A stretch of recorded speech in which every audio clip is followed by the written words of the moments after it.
The heat radiating from the fireplace was the only real thing in that winter. It didn't come from wood, nor from coal. It came from stacks of 100 billion mark notes. I watched the flames lick the faces of great German leaders printed on the paper, consuming my life's work in seconds. It was cheaper to burn money for heat than to use it to buy firewood. In that moment, as the ash rose up the chimney, I understood fate's cruel joke. We had worked ourselves to exhaustion to print nothing, and now that nothing was keeping us warm. January 1923. The smell of Berlin was a mixture of machine oil and fear. Inside the factory, the rhythm of the printing presses was deafening, a mechanical heart beating in tachycardia. I am Hans, and my job was to feed the beast. The paper went in white and came out stained with promises the government could not keep. The machines ran 24 hours a day. Double shifts, red eyes, hands stained with ink that never had time to dry. The speed of the printing competed with the speed of the doom in the streets. It was an illusion of industrial productivity, masking a financial hemorrhage. I looked at the piles growing around me, mountains of marks, and felt the weight of futility. We were printing poverty itself, sheet after sheet, flooding the city with paper that was worth less the moment it touched a worker's hand than the moment it left the press. The city outside was crumbling, but inside here, the noise of wealth being manufactured was deafening. Payday ceased to be a celebration and became a logistical operation. I saw my colleagues receive their wages not in wallets, but in boxes, baskets, and wheelbarrows. Money had gained physical weight, but lost its soul. The velocity of money was no longer economic theory. It was kinetic panic. The moment the bundle of notes touched your hands, the stopwatch started. You ran. You ran to the market, to the coal merchant, to anywhere that would accept trading that paper for something tangible. If you stumbled, if you stopped to chat, the price of milk could double. Spend it now or use it as wallpaper tomorrow, a foreman shouted, pushing a cart overflowing with cash. It was a grotesque dance. Value did not reside in possession, but in the speed of disposal.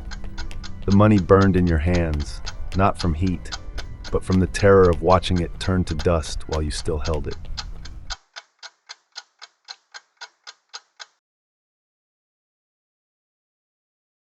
The bakery line was Berlin's purgatory. Gray faces, slumped shoulders, eyes fixed on the slate behind the counter. The baker, a man who used to smile, now looked like an executioner. Every 30 minutes, he climbed onto a stool and erased the price of bread. The chalk screeched on the blackboard, writing a larger number. The coffee index dictated our lives. You ordered a cup for 5,000 marks. By the time you finished drinking, the bill had risen to 8,000. I witnessed the collapse of civility because of this. A man in front of me, clutching a bundle of notes representing a life savings, saw the price change seconds before being served. He didn't scream, he just collapsed. And then, chaos. A punch, a shove, and two family men were rolling on the dirty floor over a loaf of dark bread. It wasn't greed. It was the animal instinct of survival tearing through the suit of civilization. Mathematics lost its meaning. We started the year printing 1,000-mark notes. Within months, I was adjusting the plates for millions. And then, the insanity, the billion. Adjusting the press to add zeros became a morbid routine. The number 1,000,000 printed on a piece of cheap paper. It felt like a bad joke. The physical waste offended me. Tons of paper, barrels of ink, electricity, human sweat, all to create something that held less value than the blank paper before printing. A woman walked into the bank where we delivered the batches. She carried a wicker suitcase full of cash. She set the suitcase down for a second to fill out a form. When she looked back, the suitcase had been stolen. The thief had dumped the money on the sidewalk and taken only the wicker suitcase. The message was clear. The object had utility. The money was trash. I printed trash day and night, an unwitting accomplice to history's greatest fraud.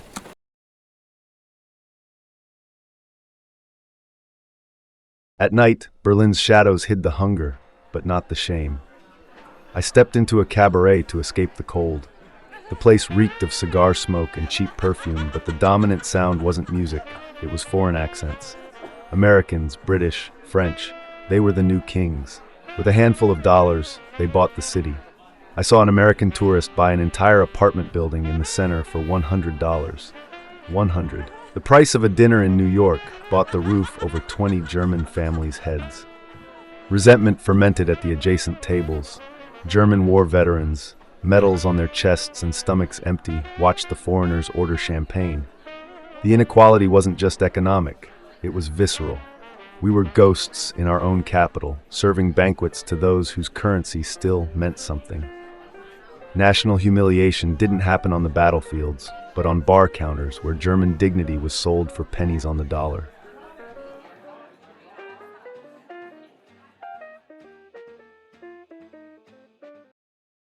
Money died officially on a cold Tuesday. Merchants stopped accepting paper. "Bring real things," the signs said.